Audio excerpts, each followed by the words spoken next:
Alright, so here's the gist. I'm pretty sure by now you guys have already seen this Andrew Tate, Sneeko, whatever's going on, masculinity, and all that bullcrap. It's going on in TikTok. And honestly, I got no issues with it when I see things like this. Wait till men realize they're completely useless because all women can just become lesbian and have bone marrow babies. And before you say it doesn't work, I went to Harvard and it does work. Like, there was a study and it's like proven to be right. Honestly, do people just not do their research? Here's a little link that I literally found out just by doing a little bit of Googling. Not even 5 seconds. You guys can read it. And that honestly is nothing compared to all of the other side effects that there are out there for those bone marrow babies. Now, with all that in mind, some of the things that they say are not even that bad, right? There's some interesting takes. Of course, they have their bad takes, calling someone fat because they are, right? The thing is, are we really losing ourselves? Is masculinity really losing itself? Are they helping us?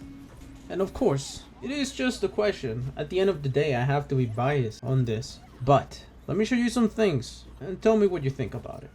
There was a crazy dude. There was a crazy man at the door, and not a single woman stood up to fight. Why is that?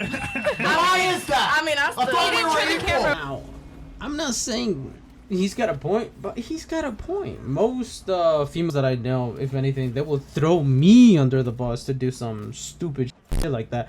And I'm gonna be honest, as an individual that keeps it 100 and is not about to lie to you, I probably would have run. Why the why? In the universe would I throw myself out there? Honestly, I would get the fuck out of there. But I understand where they're coming from, right? I can see as a man, you're supposed to throw your life away for the female that either you like or is out there, or even a kid, right? That's how usually it was in the Titanic. You would throw most people as a man, they stayed behind. Most of the females and the kids, they went and they escaped. And those are some of the analogies that we see or we hear most of the time. But in my opinion, the thing that I always say and I always preach when it comes to 2022, equal rights, equal fights. You know what I'm saying? Equal rights, equal fights. And as controversial as it seems, I honestly wouldn't care. If a female, if a man, transgender, anything in the spectrum would ever touch me, I would honestly slap the goofy out of them. I wouldn't care, even if it was a freaking dog. Honestly, man, don't touch me, mother sucker. Anyway, moral of this story is, I honestly don't mind most of the things that they say, although some of the things that they do speak about are very goofy. You wake up when the alarm goes off. You go to your job. Sorry. And I can understand why he would be laughing at that, right? He used to be poor and he pretty much made it out the trenches. So I can understand him. Which is something that I feel like he uses it as a way to inspire some people laughing at where they are. So they can pretty much work their ass off and be something greater. That is something that I can respect. But nobody's perfect at the end of the day, right? Some of the things that Sneeko can say can be a little bit more emotional than someone else. The only thing that I truly do respect out of one of them, which is Andrew, is the fact that he stays very composure. He's a very interesting guy, but in all honesty, I can pretty much respect Sneeko at the same time. Like this clip right here. You guys call me an incel, misogynist, toxic, whatever. I'm problematic, but this has a podcast called. Imagine if I had a podcast called "Kill All Women." Imagine, kill all men. Welcome back to the Call podcast, "Kill All Women." Look here, on this show, I talk about how much I hate men. This is feminism nowadays. On this show, I talk about how much I hate men. And there are some people that truly believe that is an okay thing, you know, to have a podcast named like that, targeting a whole section of humanity in a way. males. That's a lot of people, you know. If it was something that maybe like even Starbucks were to do something like that, you know, they would be in a bunch of legal trouble. Most of you guys are probably gonna hate me. The only thing that I'm saying is that modern day feminism is truly a tricky thing.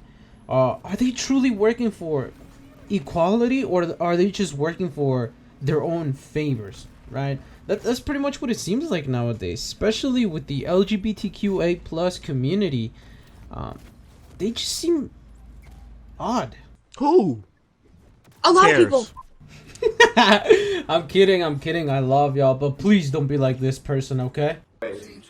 I'm braver than any military veteran who has ever served in the American military. See, now I'm gonna hold it down. You gotta stop. If you truly do believe that, you gotta stop. These individuals have sacrificed their life for someone that isn't you, right? So they're being selfless. All I'm saying is that there's no one in this world, in this universe, more brave than someone that is willing to put their life in the line for someone else, especially a whole nation. In conclusion, you might hate them, you might like them, you might be neutral. In my opinion, though, I think by what things are looking like, I think this was something that was inevitable. Looking at everything, how it's looking, most of the rights are going side by side, and it just seems like us as males don't have enough power or enough equality nowadays. It truly does seem one-sided. So in my opinion, as biased as it goes, as biased as it comes, conclusionally, I would side with them, all because I want some equal rights as well. And with that, we should call it a day. I hope you guys have a wonderful rest of your day. May God bless all of you. If you got any time, if you got time to spare, time to do some silly things, go check out my Twitch. We do some stupid things out there. Hope to see you over there. And bye-bye.